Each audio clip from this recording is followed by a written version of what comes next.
Boa noite, seja bem-vindo a mais um programa Direto ao Ponto. Nessa noite nós temos um convidado muito especial, uma pessoa que eu admiro muito, tanto na vida pessoal quanto como pastor, Pastor Jonatas. Seja bem-vindo conosco aqui, é um prazer tê-lo, mais uma vez. A gente já teve em outras programações, é um privilégio tê-lo conosco. E essa noite nós debateremos aqui com vocês, contamos inclusive com a participação de vocês. Mandem perguntas aí pelo bate-papo, talvez você possa ser a primeira pessoa que nos envie uma pergunta, Nós estamos no nosso terceiro programa e hoje nós falaremos sobre a teologia da igreja é útil? O tema, a pergunta pode parecer meio ambígua, mas nós queremos com isso dizer que será que o entendimento do que a Bíblia fala sobre a igreja é útil para o nosso dia a dia? Será quando eu busco nas Escrituras um entendimento adequado de como Deus, através da sua revelação, definiu a igreja, será que isso vai mudar a minha vida no dia a dia? É sobre esse tema que nós trataremos hoje. E sem muito mais enrolação aqui, vamos começar com uma pergunta para o pastor Jonatas. Pastor, muitas pessoas têm um entendimento de que conhecer teologia é simplesmente uma função do pastor, que elas no dia a dia, elas não precisam de teologia, Quem precisa de teologia é o pastor que vai preparar o sermão para pregar no domingo, ou então o pastor que vai montar uma aula para a escola bíblica ou para algum curso durante a semana. E nós vemos isso dentro da igreja muito, muito normal, esse tipo de pensamento. Muitas pessoas pensam que teologia é algo distante, algo difícil, e que o que importa para nós é ler a Bíblia só e orar, só entre aspas aqui, mas ler a Bíblia de uma forma simples, sem buscar nenhum tipo de conhecimento mais profundo. E o senhor acha que o entendimento bíblico do que é a igreja tem sofrido com esse tipo de pensamento? O que eu quero dizer com isso? As pessoas, os membros das igrejas, o senhor acha que eles têm deixado de buscar nas Escrituras o que o próprio Deus fala do que é a igreja? Quero primeiramente agradecer o convite da Igreja Presbiteriana de Pinheiros, parabenizar a IPP-TV, esse projeto recente, mas muito necessário para a igreja dos nossos dias, uma vez que nós chegamos cada vez mais com contato com as pessoas por meio das mídias sociais. Então, parabéns à igreja, parabéns pela iniciativa e agradeço ao convite. O tema é muito pertinente, nós falarmos aí sobre a eclesiologia, a teologia da igreja, e eu concordo realmente essa situação de haver essa desconexão entre a teologia e a vida prática, ou talvez essa condição de colocar o ensino teológico como algo muito reservado à liderança da igreja, isso traz grandes prejuízos. É um pouco da mentalidade católica do passado, quando você tinha o clero apenas detendo o conhecimento e a possibilidade de discutir teologia. Então, quando você faz essa desassociação entre teologia e vida prática, entre estudo e a vida do cristão, você vai ter grandes problemas. Isso é fruto também de uma característica do nosso tempo de desvalorização do ensino formal. Então, hoje nós temos muito das gerações mais novas olhando com uma cara não tão satisfatória para o modelo de ensino formal, essa ideia de que você é capaz de ir lá e chegar às suas próprias conclusões de forma autônoma, independente. Isso faz com que todo tipo de ensino formal, como é uma exposição ou uma formulação dogmática do ensino teológico, do ensino bíblico, isso cria uma certa aversão das pessoas. E aí você tem efeitos negativos, drásticos, tristes para a igreja. Você vê, o primeiro que eu destaco, são preconceitos que as pessoas têm em relação à igreja. Então, quando você fala de alguns temas, por exemplo, questão do dízimo e oferta, as pessoas já olham isso, elas nunca estudaram o assunto, elas nunca foram de fato ver o que a Bíblia diz sobre o assunto, e isso está ligado à vida da igreja, mas quando elas ouvem deste assunto, elas já, não gosto. Quando você pensa, então, em compromissos com uma instituição, As pessoas nunca estudaram sobre o compromisso de serviço do membro com a sua igreja, o que a Bíblia diz sobre o nosso papel servindo o corpo, e as pessoas, quando ouvem disso, já criam preconceito, já definem como se aquilo fosse errado, não fosse bom, não tivesse relação com Deus, não glorificasse. E este não é um preconceito só dos cristãos. A gente vê, obviamente, claro, não compete a um não crente estudar a fundo a Escritura, ter essa imaginação de que eles vão fazer isso é até utopia, mas veja que o não crente é assim. Para algumas coisas ligadas à igreja, ele já tem opinião formada. O que é um pastor? É um ladrão. O que é uma igreja? O grupo de pessoas são pessoas que estão ali alienadas ao pensamento de um líder religioso. Então, esses preconceitos vêm justamente porque se distanciou do ensino teológico, de uma boa educação bíblica sobre os assuntos que estão ligados à igreja, que faz com que os crentes tenham uma série de preconceitos e visões erradas do que é a igreja, sua necessidade, sua função, sua missão. Isso me parece casar muito com os traços culturais do Brasil e do momento que nós vivemos. Então, o senhor trouxe aí a questão da influência da Igreja Católica, né, nessa separação do clero e do laicato. Sim. Né? Mas nós temos também, me parece que no Brasil, por conta dessa valorização do jeitinho, né, parece que a pessoa que busca adquirir conhecimento é alguém que é apartado, alguém que é meio alienado, né, e alguém que não é digno, muitas vezes, até de respeito. Mesmo a pessoa buscando conhecimento, parece que a gente não tem essa valorização na nossa cultura. Né? Não há uma valorização acadêmica. Não. E aqui eu estou falando não necessariamente só acadêmica, mas uma pessoa que se dedica à leitura. Né? No nosso tempo, quantas pessoas param para, de fato, ler? Né? E eu acho que uma outra coisa interessante que tem a ver com o nosso tempo é que nós vivemos uma época de especialistas de que nada estudaram e nada sabem. Né? Então, a gente vive uma época de desinformação. A gente pode ver isso nos debates na internet sobre assuntos diversos, seja eles assuntos da igreja, seja eles assuntos bíblicos, seja eles assuntos da saúde, assuntos políticos, especialistas em nada. É o problema, né? dessa aversão à educação formal. Exato. Então, o modelo de educação no nosso país é aquele que estimula a opinião crítica. Mas estimula essa opinião crítica em um adolescente, em uma criança que mal está embasada em conceitos. Então, ela não tem conceito formado de muitas coisas, mas é estimulada a ter um pensamento crítico. Você tem que ter um pensamento crítico, o professor tem que formar um pensamento crítico nos alunos. O problema é que você não forma pensamento crítico com qualidade se você não dá embasamento. E isso reflete também dentro da igreja. As pessoas não têm uma base doutrinária, um ensino raso que se quer, mas já é dado a elas a liberdade de ter o pensamento crítico, de ter o posicionamento crítico das coisas, da qual elas não têm competência para criticar.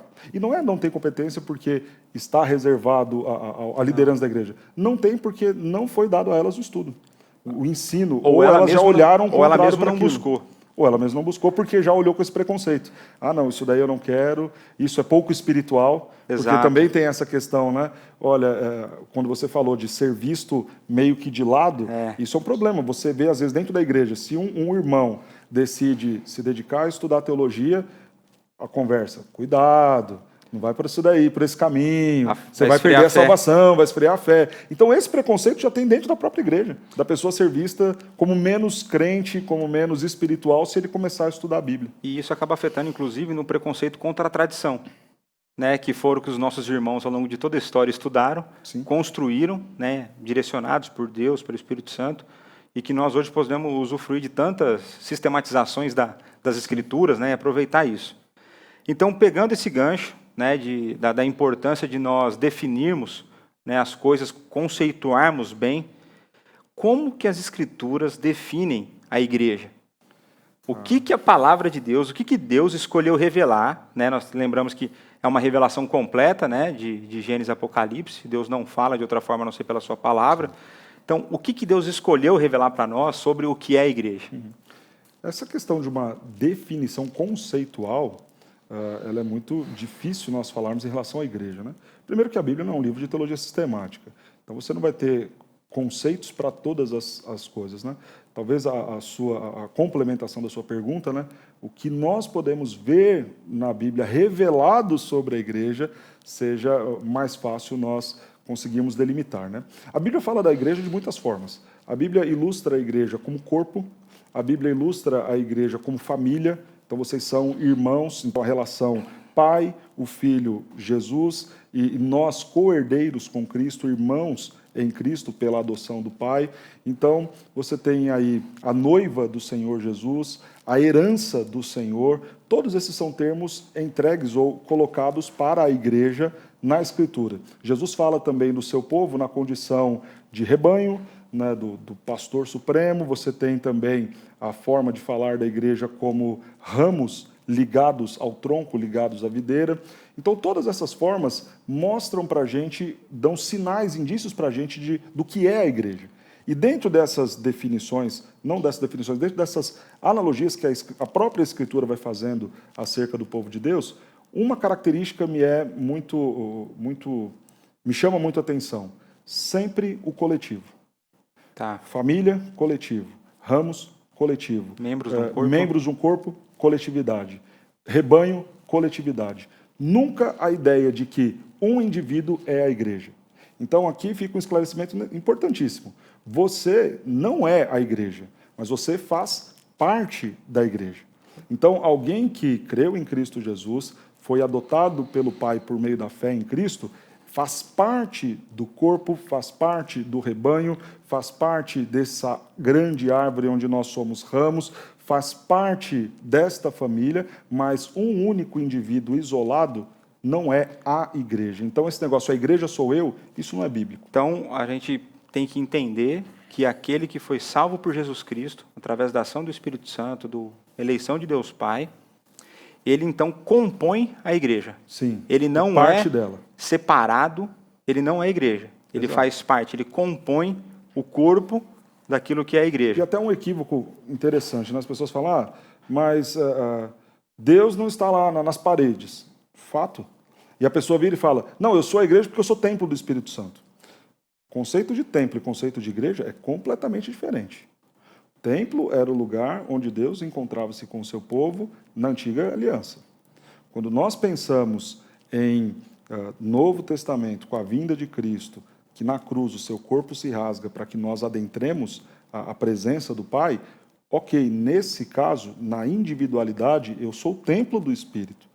O encontro de Deus comigo, a presença dele já está em mim por meio da ação do Espírito Santo.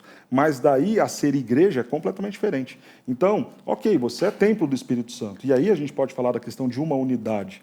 Mas quando você fala sobre igreja e templo são conceitos completamente distintos. Uma coisa é acesso ao Pai, conquistado pela obra do Filho, ele é o nosso, nosso mediador. Habitação, né? visitação, a habitação o ato do Espírito Santo. O verbo do tabernacular, estar presente, visitar, estar no meio do seu povo, ok, isso se dá por meio da fé e da ação do Espírito Santo em nós. Somos moradas do Espírito. Aí, a pensar que somos a igreja, simplesmente por esse aspecto, aí é uma confusão até interessante e contraditória.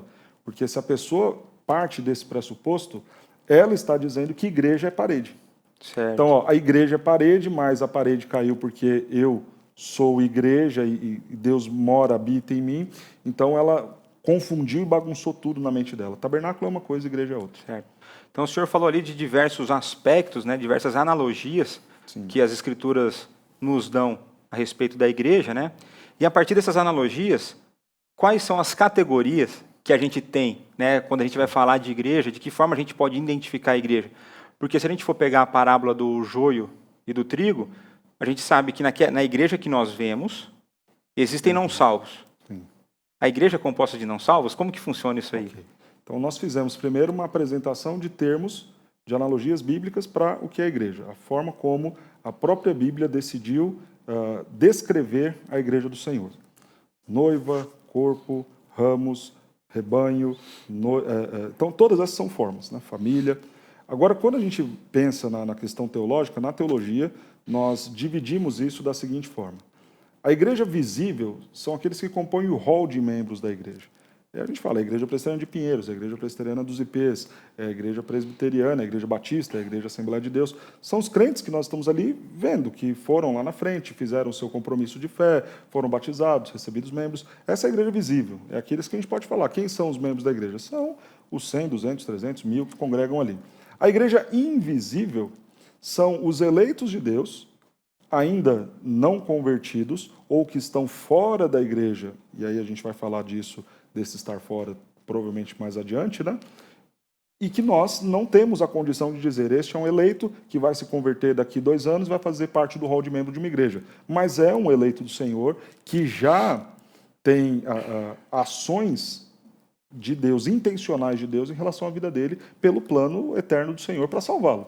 Então Deus nos escolhe antes da fundação do mundo. Um eleito, desde o seu nascimento, ainda que ele não tenha professado a sua fé, ele já está inserido dentro de um plano de Deus que passa futuramente pela sua salvação. Ele faz parte, então, dessa igreja invisível, né? E aí você tem outros termos teológicos, né? A ideia da igreja militante, somos nós, o povo de Deus, que estamos aqui vivos, trabalhando, ainda no exercício da missão. A igreja triunfante, aqueles irmãos nossos em Cristo que estão lá na glória com o Pai.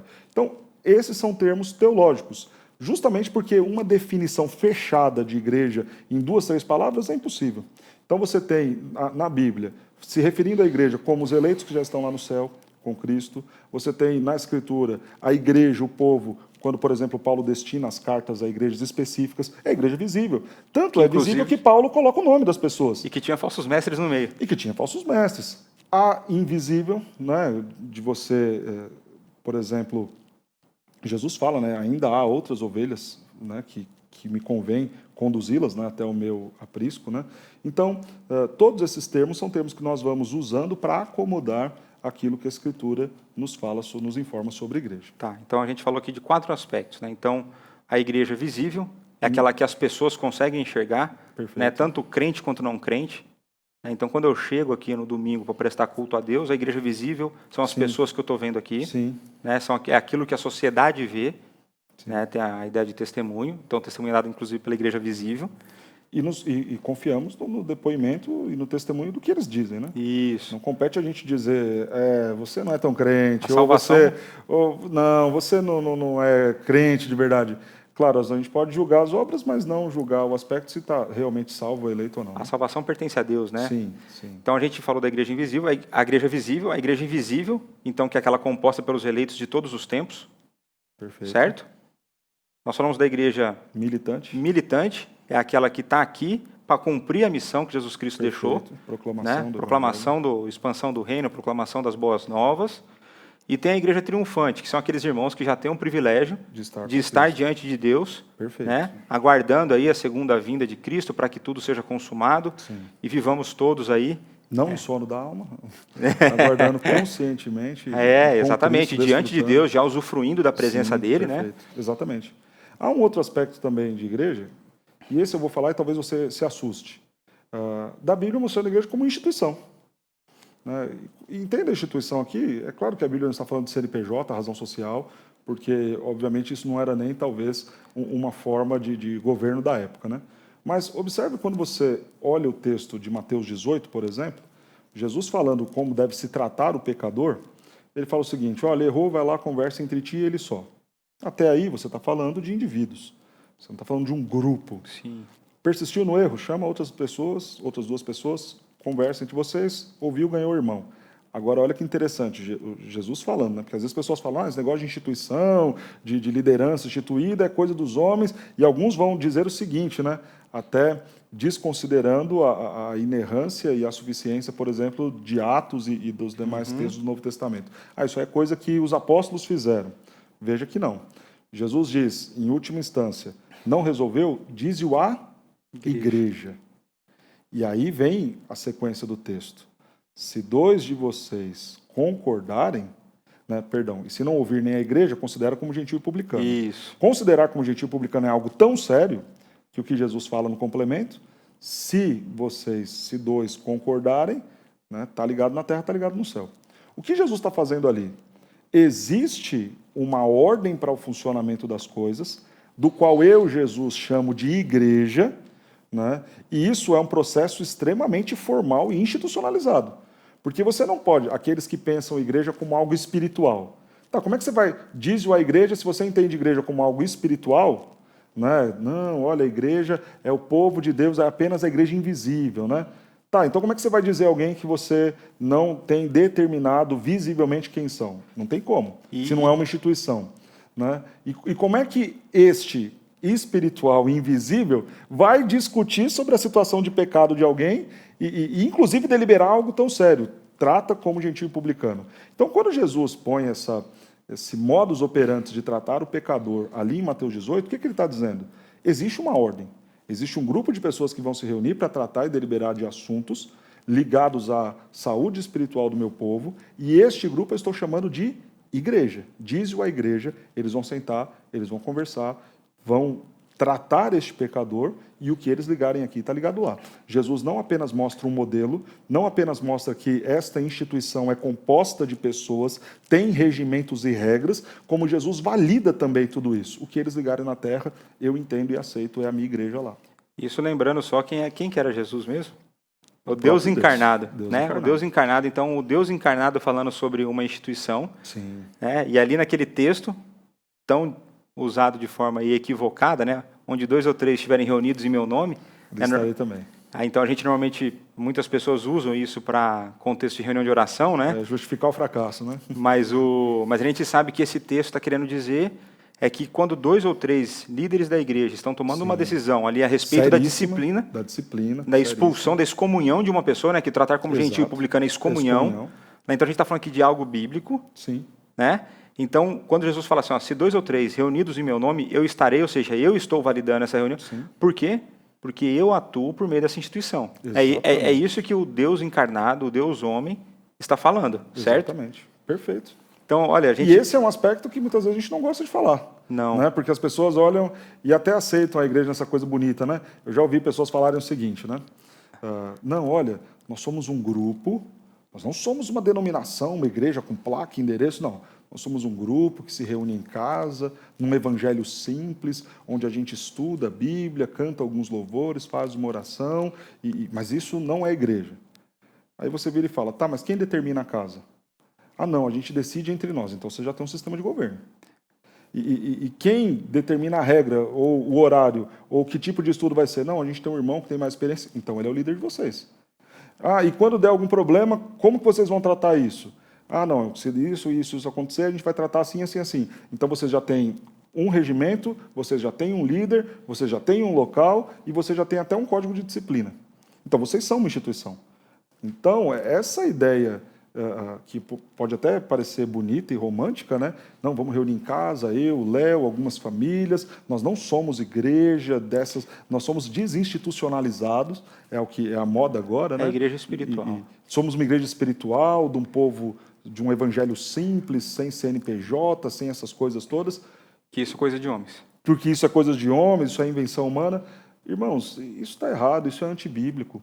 A questão da ordem, da decência e até mesmo a questão de estar sujeito às lideranças que o Senhor instituiu sobre nós, no caso, respeitar as legislações do seu país para o que diz ser uma igreja, tudo isso tem que ser cumprido e tudo isso é bíblico. E tudo isso é tão espiritual quanto essa reunião simples de pessoas que vão ler a Bíblia, orar e cantar. Então, às vezes, as pessoas fazem essa demonização de você ter uma instituição formal, com regimento, com regramento, que segue também orientação bíblica para fazer o que faz. É interessante, né? Isso é igual as pessoas que dizem que não tenho doutrina, não sigo uma confissão, eu sigo a Bíblia. Sim. Ela está seguindo a sua própria confissão, ela está crendo nas suas próprias convicções. Sim. Exato. Então, isso não deixa de ser exatamente o que nós cremos de uma forma diferente. Então, assim, a gente tem escrito, Confissão de Fé de Westminster, sim, os catecismos e tudo mais. Essa pessoa não tem escrito, mas ela tem algo que ela segue, né? E talvez muito mais perigoso, muito mais vaidoso, com pressupostos muito mais questionáveis do que talvez se fizesse se unindo a um grupo sério de irmãos cristãos que definiriam essas cercas teológicas de uma forma conciliar. Que até o que a gente fala sempre, né, da importância da tradição, da história, né? Quanto tempo o pessoal não gastou, né, não investiu em oração, em estudo para desenvolver, né? Isso nós estamos na segunda pergunta e acredito que a gente já conseguiu mostrar que é importante estudar teologia. Perfeito. Eu acredito que a gente já conseguiu demonstrar aqui que é importante você compreender a partir das Escrituras aquilo que Deus fala a respeito da igreja. Porque se a gente não entende a partir das Escrituras, nós seremos levados por qualquer vento de doutrina. Qualquer pessoa que tenha um pouco mais de de argumentação, um pouco mais de lógica, consegue levar a pessoa através de algumas lógicas equivocadas, né?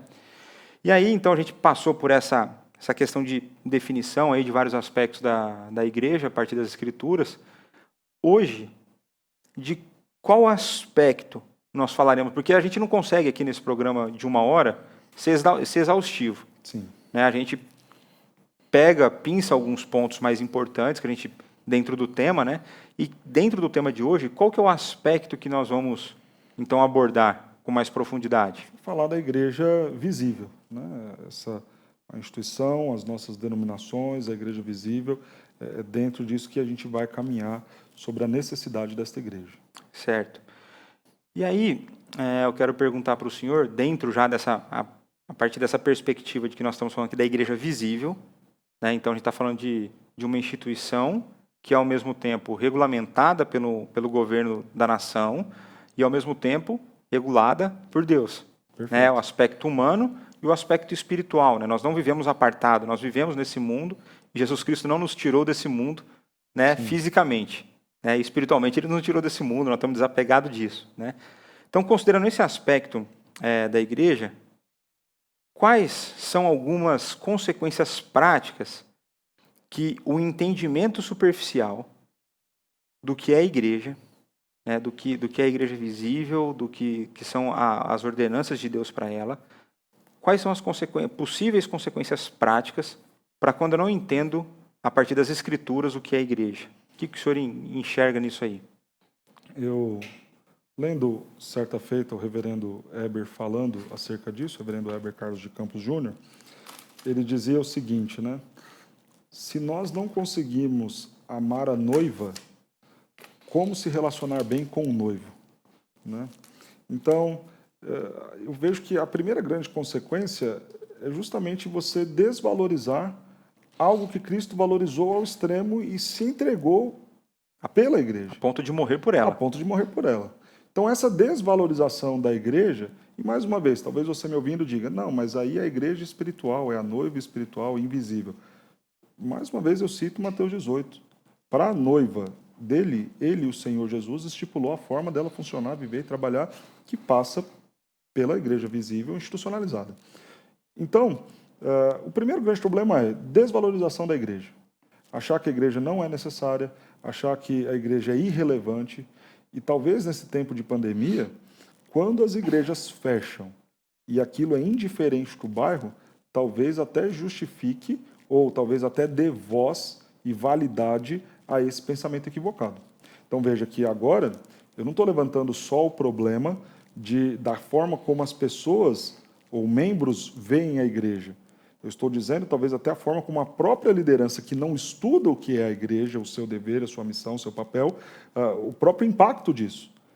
Torna-se um trabalho tão mal feito, tão irrelevante, que a igreja fecha na pandemia, fica 3, 4, 5, 6 meses fechada e o bairro não sente a menor falta. Significa, então, que a liderança não entendeu o que é a igreja, porque faz algo que não é relevante ao bairro, no bairro. Significa dizer que se os membros não sentiram falta, é também porque a igreja foi irrelevante na vida dele o tempo todo. Então, quando a pessoa não entende o que a Bíblia diz sobre a igreja, ela não valoriza o que é a igreja do Senhor, o que é o povo de Deus reunido para culto, para adoração e cumprimento da missão. O segundo... Então, só para sintetizar esse primeiro ponto que o senhor colocou, então, quando eu não entendo biblicamente o que é a igreja, a reunião dos santos se torna irrelevante. Sim, sim. Alguém que não valoriza o estar presente na igreja é alguém que não entendeu o que ela é.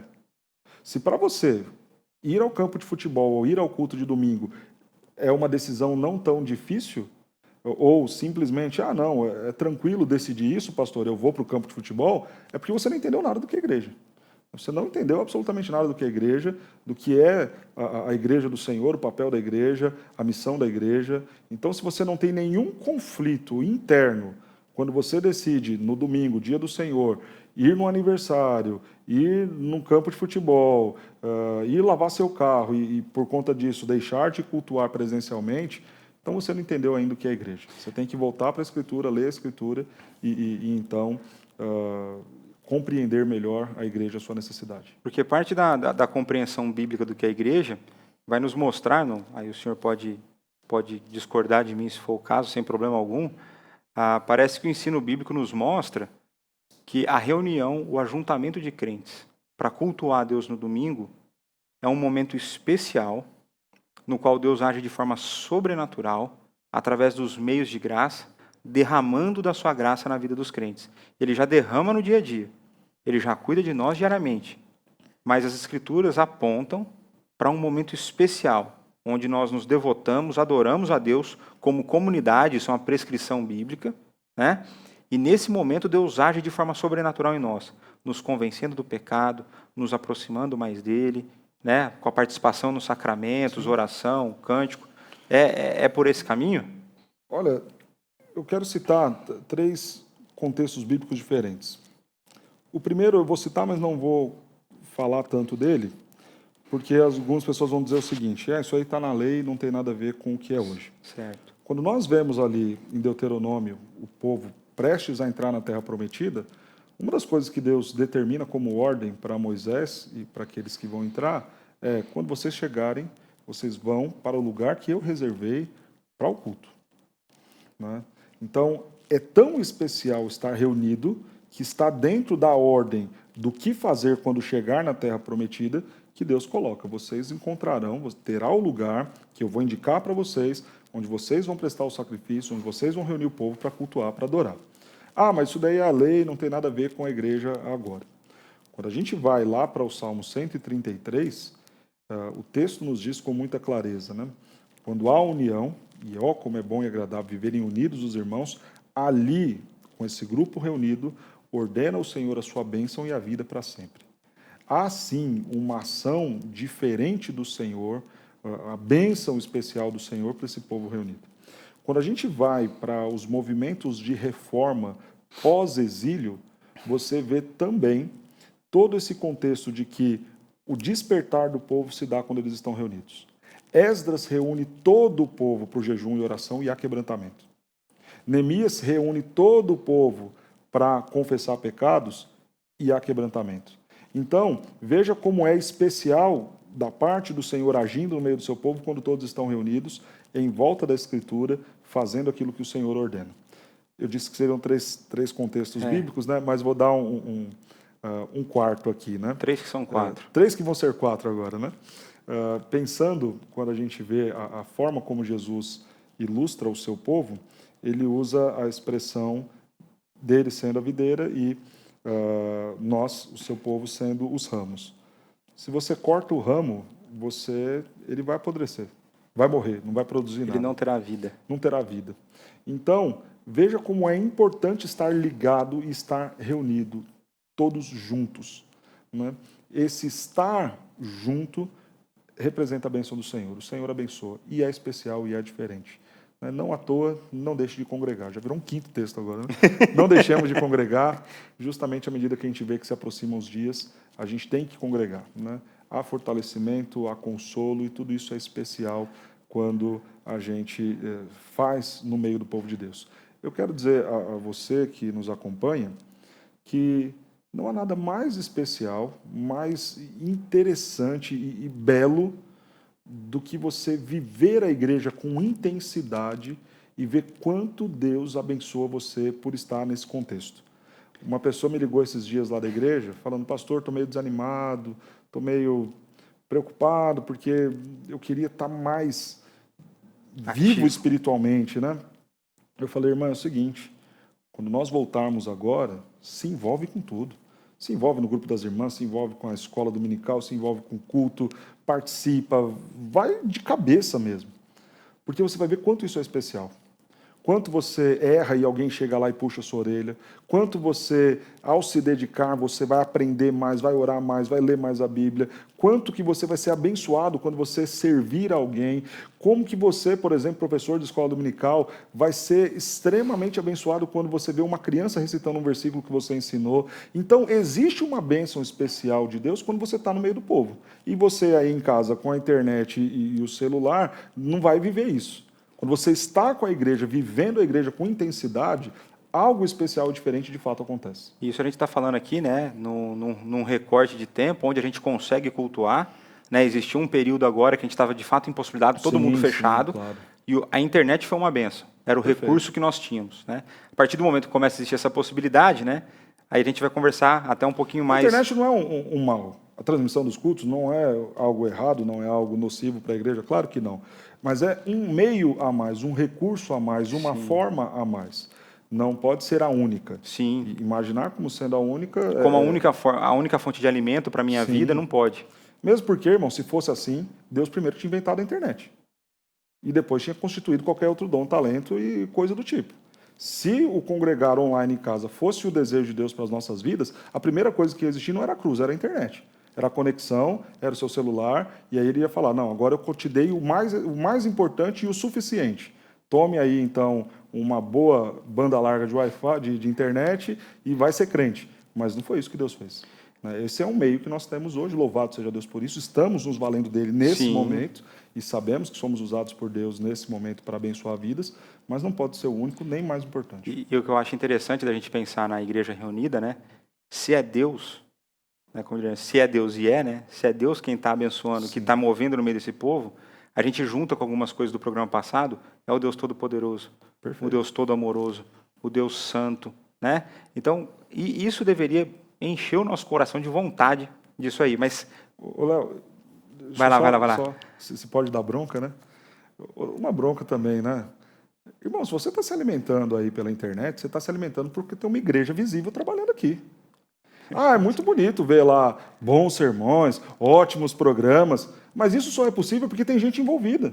Porque enquanto a gente está aqui, tem 20 pessoas trabalhando para editar, no microfone, no som, na iluminação. Então é muito cômodo eu virar e falar, eu não preciso de igreja. Você está se valendo do funcionamento de um monte de pessoas que estão aqui trabalhando, de um monte de pessoas que contribuiu para que tivesse a internet, a câmera e tudo mais, e aí você olhar e falar, não, eu não preciso da igreja. Claro que você precisa. Está usando dela e pior, não está compartilhando seus dons, seus talentos, seus recursos para abençoar. E também não está usufruindo do melhor dela. E não está usufruindo do melhor dela.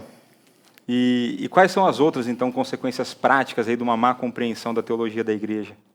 Eu vou tentar ser mais rápido agora. Agora a gente tem um pouco mais de sintético. Você, primeiro não, né? Uma das outras coisas que a gente vê, às vezes as pessoas encaram a igreja como um clube social, né? É um bom lugar para fazer amigos. Isso é fruto de uma compreensão equivocada. Na prática, como que a gente vê isso? Ah, eu gostava muito do pastor fulano, ele saiu, então um membro muito importante do meu clube de amigos saiu, então eu vou sair também. Ou, eu vou para a igreja por causa daqueles amigos que estão lá, se por acaso eles mudaram, saíram, então eu vou sair também. Então isso demonstra que a pessoa não entendeu nada do que é a igreja. Outro exemplo, o entretenimento. Infelizmente, você vai a cultos hoje e você vê que as pessoas não têm menor engajamento com o culto, com a adoração. Estão ali assistindo um espetáculo. Isso é triste. As pessoas chegam 5 minutos antes de começar o culto. Quando chegam 5 minutos antes, né? Ouvem ali o sermão. Eu não vou nem dizer que participam do culto, assistem o culto.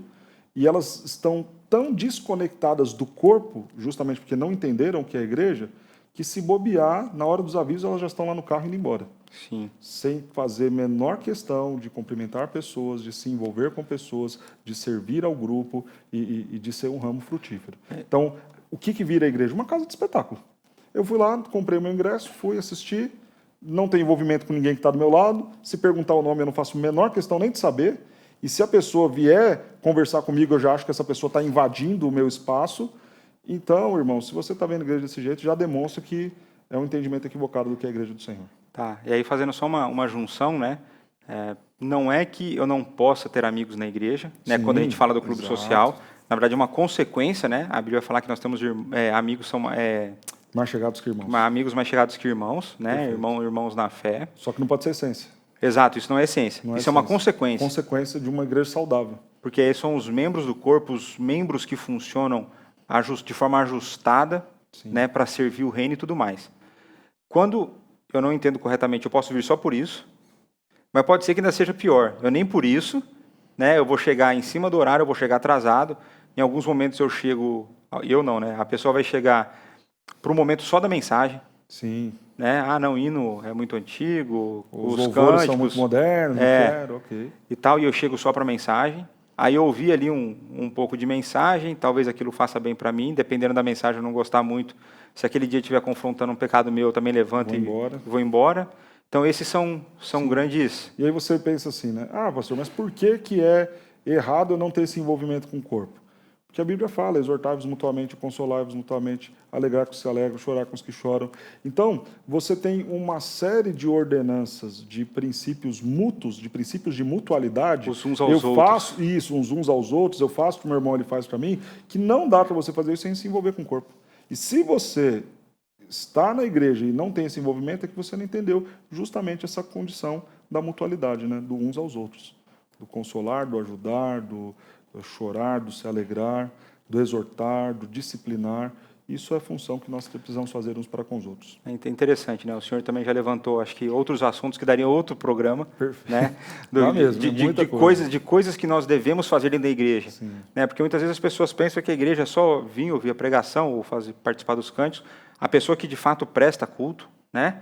Mas também tem outras coisas, né? Então, o senhor comentou, a gente tem que se exortar. Né? Então, se o senhor está pisando na bola, eu estou pisando na bola, a gente tem que conversar e confrontar. Meu irmão, você está pecando. Então, isso já dá outro... Isso não é problema não, isso é bênção. Isso é resultado, inclusive, do que é o amor bíblico. Perfeito. Né? E aí você vê, né? Porque talvez a pessoa que está nos ouvindo, ela pensa assim, mas eu não faço nada disso, não vivo nada disso e sou feliz. Isso é um auto-engano. Você poderia ser muito melhor se tivesse talvez alguém acompanhando o seu dia a dia e te ajudando no seu casamento, te ajudando na formação do seu caráter, da sua vida profissional, um irmão consolando você, te ajudando até mesmo financeiramente, se for necessário, porque também a igreja serve para isso. E outra, não só recebendo, porque tudo que eu coloquei aqui agora é de você recebendo consolo, recebendo ajuda. E uns aos outros. Você fazendo é uma grande bênção. Exato. Quando você pensa assim, poxa, eu estou aqui em casa. Imagine se você estivesse aqui na igreja e alguém que você está acompanhando, que você está discipulando, se envolve talvez aí com uma situação de um possível adultério ou com uma questão relacionada a um vício, e aí você se vê naquela condição, o que eu faço agora?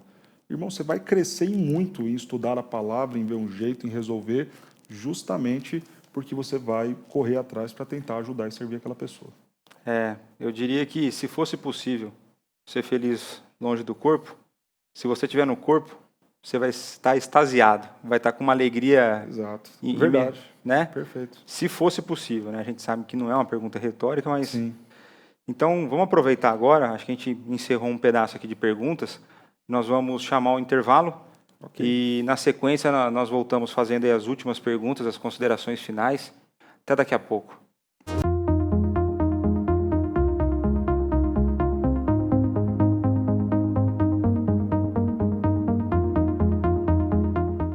EAD Pinheiros. É tempo de crescer em conhecimento. Conheça o nosso curso Introdução à História da Reforma Protestante. Neste curso, apresentaremos uma introdução aos estudos de um dos eventos históricos mais importantes e influentes na história da Igreja Cristã, a Reforma Protestante. Saiba mais sobre esse assunto com as aulas ministradas pelo Reverendo Nilson Júnior. Nós partimos do princípio que a Bíblia é um livro histórico, Deus é o Senhor da história, então, como cristãos, nós devemos buscar aquelas definições de história ou aquela definição específica de história que esteja mais sintonizada com os princípios bíblicos. O EAD Pinheiros é uma iniciativa da Junta Missionária de Pinheiros e todos os recursos arrecadados são revertidos para missões no Brasil e no mundo. Acesse o site ippinheiros.eadbox.com e saiba mais.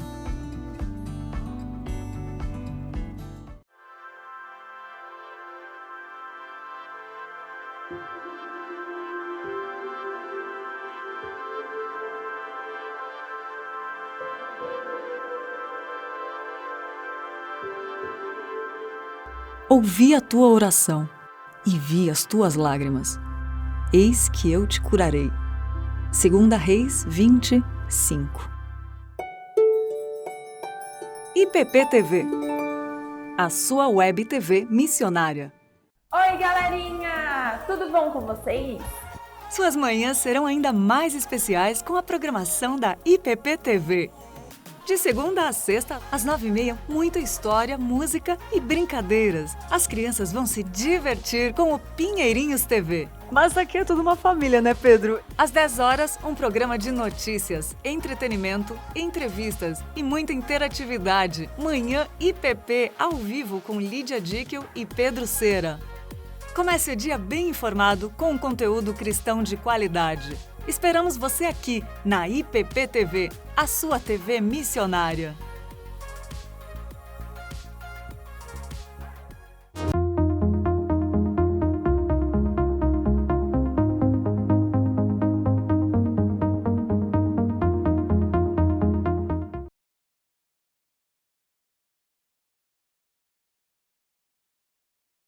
Aberto para você mandar as suas dúvidas sobre o tema, né? Aqui no programa ao vivo nós teremos aí a oportunidade ainda de tentar responder a sua pergunta, né?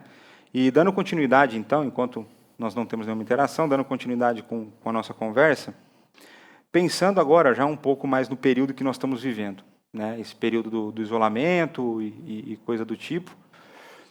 Quais atividades da igreja podem ou não podem ser adaptadas? De que forma a igreja consegue se amoldar a esse período, e se amoldar aqui no bom sentido, não no mau sentido, né? Como ela consegue, dentro desse período, continuar atuando, e como ela não deveria fazer isso? Quando a gente pensa na missão da igreja, ou minimamente o que a igreja tem que fazer, nós conseguimos proclamar o evangelho, talvez pelos meios digitais? Sim, conseguimos. Então essa é uma das áreas que talvez, em meio à pandemia, não esteja tão prejudicada. A gente consegue proclamar o evangelho pelas redes sociais. Talvez isso, hoje em dia, sem dúvida nenhuma, seja até um dos meios mais efetivos. Então, a proclamação, a igreja consegue fazer. A questão de edificação, a igreja consegue fazer. Um programa como esse edifica muita gente. Quando a gente pensa também na condição de adoração, a igreja, aí você já começa a esbarrar em algumas dificuldades, né? Porque a adoração, ela passa desse princípio do povo reunido. Quando você olha ali os salmos, você vai ver uma ordem para que o povo reúna e adore. Não significa dizer que você, no seu culto familiar, ou até sozinho, no seu momento devocional, você não esteja adorando a Deus. Mas veja o que eu estou falando. É possível, mas já fica comprometido. Se talvez evangelizar eu consiga fazer com excelência, por meio das redes sociais, a edificação eu consiga fazer até com certa excelência também, a adoração já fica um tanto quanto comprometida, né? A comunhão também há um comprometimento. Eu sei, por meio das redes sociais a gente consegue também se relacionar, e em alguns casos até com mais interação, mais conexão do que se você tivesse uma sala com um monte de gente reunida. Mas veja, eu destaco principalmente esses dois pontos, que faz parte do dia a dia da igreja, né? A adoração e a comunhão ficam um pouco comprometidos, não dá para você falar que está plenamente satisfatório. Então, nessas áreas, pensando aí em pilares básicos para a igreja tem que evangelizar, a igreja tem que edificar, a igreja tem que adorar e tem que ter a comunhão. Quando ela faz isso com excelência e plenamente, ela é igreja, né? Então, eu vejo que a adoração e a comunhão estão um pouco prejudicadas nesses dias de pandemia. Ela fica um pouco prejudicada, mas dentro dos recursos que nós estamos tendo, é o que dá para ser. Nossos irmãos do passado não tiveram, por exemplo. Não tiveram, exatamente. Né? No então, passado nós ainda uma situação bem mais difícil. A gente tem ressaltado isso bastante aqui, né? Da bênção que tem sido a internet nesse período de isolamento, né? Por mais que não seja, né, como o pastor colocou aqui, se fosse a melhor maneira, Deus já tinha instituído no passado, né? Mas é a melhor maneira dentro do momento, né? Então, enquanto a gente estava com isolamento total, proibido qualquer tipo de reunião, era a melhor forma que a gente conseguia fazer, né? Reunido em casa com a nossa família e prestando culto ali a partir da transmissão, né? Isso uma benção. Mas, como a gente falou, isso serve por um período de tempo. É um regime de exceção. Um regime de exceção, exatamente. De exceção. Não pode ser a regra. Naturalmente Deus aceita esse culto, naturalmente Deus recebe essa adoração, mas naturalmente a gente também acaba sendo um pouco prejudicado por isso. Sim. O que não dá para adaptar? Não dá para você adaptar os sacramentos. Certo. Batismo e ceia, não dá para você adaptá-los, né? Não dá para tacar água no projetor lá. Não, tacar água no projetor, cada um fazer a sua ceia em casa, pegar um pão e... Não dá, né? Quando nós olhamos... claro, a gente não vai aprofundar nesse assunto. Daria outro programa? Daria outro programa. Mas duas questões básicas, uma de cada, né? Da ceia, quando a gente olha, por exemplo, 1 Coríntios 10, você tem a ideia da participação de um só pão. Então, Paulo fala ali, nós participamos de um só pão, nós participamos de um só cálice. Tanto que alguns, essa questão de um só cálice também acabam deturpando isso daí. Mas qual que é a ideia, né? É um só corpo. Então, nós precisamos estar reunidos, que é o que vem lá em 1 Coríntios 11. Aí você tem a expressão, quando vos reunir, quando vos reunir, quando vos reunir, 4 vezes colocados ali no texto. Então, para a ceia, não dá. Você precisa partilhar desse um só pão, que é um só corpo, é o corpo de Cristo com a igreja reunida. Outra questão da ceia, quem disse que tem que ter todo domingo? Quem disse que tem que ter toda semana? Inclusive, ao longo da história da igreja, tinha momentos em que a igreja celebrava a Santa Ceia 3, 4 vezes ao ano. Sim, isso é completamente normal. Não existe uma periodização dentro das Calvino, escrituras. por exemplo, queria que a ceia fosse ministrada todo domingo. O consistório foi e falou, não, uma vez por mês. Então, veja, não existe um regramento na Escritura para quantas vezes você tem que cear. Sobre o batismo, veja, eu não posso me auto-batizar. O batismo, quem está sendo batizado, é parte passiva. Ele é batizado e não se batiza. Então, ele é batizado. E isso é uma questão que, obviamente, você não consegue fazer aí de forma online, por mais que toda uma orientação seja feita virtualmente, ainda assim é você que está pegando a água e se batizando. Ainda não está dando para tacar água de um lado e ela aparecer do outro. Exatamente, ainda não chegamos nesse nível de tecnologia. Certo, então a gente falou basicamente aqui de algumas coisas que são possíveis de adaptação. Sim, e estamos adaptando, estamos vivendo isso com certa qualidade até, digamos assim. E com bastante cuidado, sim, né? Sim. E coisas que é impossível, né? Não tem como fazer. Né? Exatamente. Por exemplo, para quem não está sendo batizado também nesse período, vale tranquilizar que não é batismo que garante salvação. Exatamente. Senão o ladrão da cruz estava no inferno. Estava no inferno, né? E então nós sabemos que é um ato público que você toma para as pessoas e tudo mais, ou no caso do batismo infantil, o símbolo da aliança, né? Então não é o batismo que garante salvação. Então acalme seu coração, não precise ficar preocupado diante dessa realidade, né? Sim. E aí, acho que na questão de ensino, edificação, tudo isso é possível adaptar e a gente tem adaptado, né? Então, acho que agora nós vamos aqui para a nossa última pergunta. Qual é a relação entre o correto entendimento do que é a igreja e a participação nos cultos no período pós-pandemia e nesse período de transição que nós estamos passando? Qual que é a consequência de nós entendermos a teologia do que é a igreja e o nosso envolvimento no culto presencial, tanto no período pós-pandemia e nesse período de transição que nós estamos vivendo? Perfeito. Eu começo respondendo, convidando você a voltar para a igreja. Né? Esse é o convite que eu faço para você. Volte para a igreja, vá congregar. Né? E vou justificar agora o porquê. Se você tem medo do vírus, o dono da igreja, quem está no controle de todas as coisas é o Senhor. O Senhor, nosso Deus, não abandonou o seu povo, Ele está no controle de todas as coisas, e o congregar é uma ordem que Ele nos dá. Então, entenda que se Deus te dá essa ordem, Ele não vai falhar em protegê-lo e guardá-lo, e, obviamente, todas as medidas já têm sido tomadas para que isso também seja seguro a você.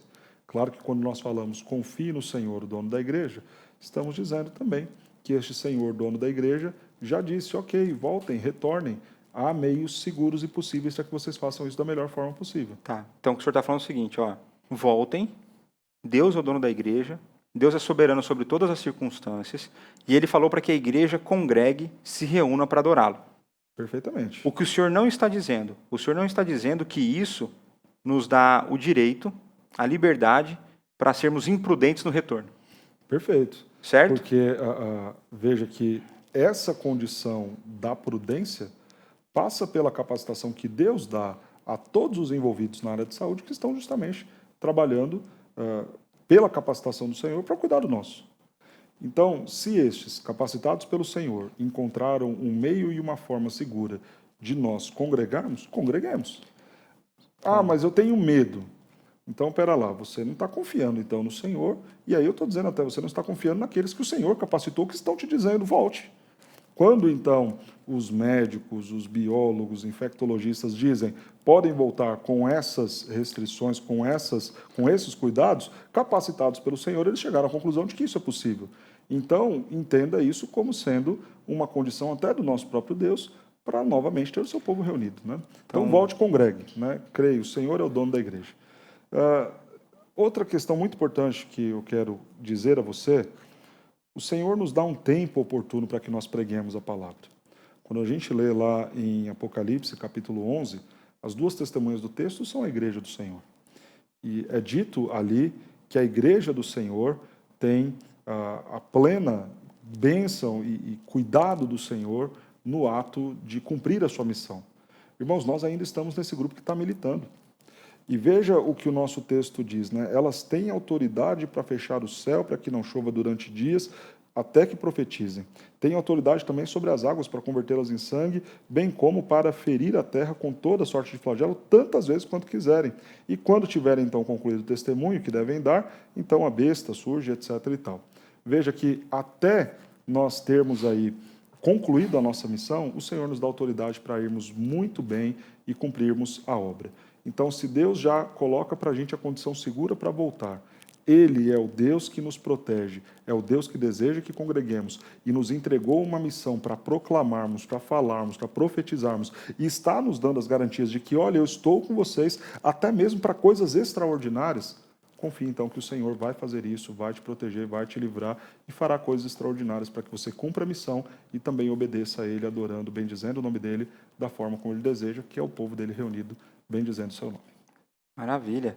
Então fica o nosso convite, né? A Igreja Presbiteriana de Pinheiros, ela tem seguido aí todos os protocolos estabelecidos, né? Temos feito aqui o distanciamento social, né? Álcool, gel para higienização das mãos, todo um sistema de entrada e saída com check-in, check-out e tudo mais. Tudo né? seguro. Tudo seguro, um monte de quiosque para você lavar a mão distribuído na igreja. Então fica o nosso convite.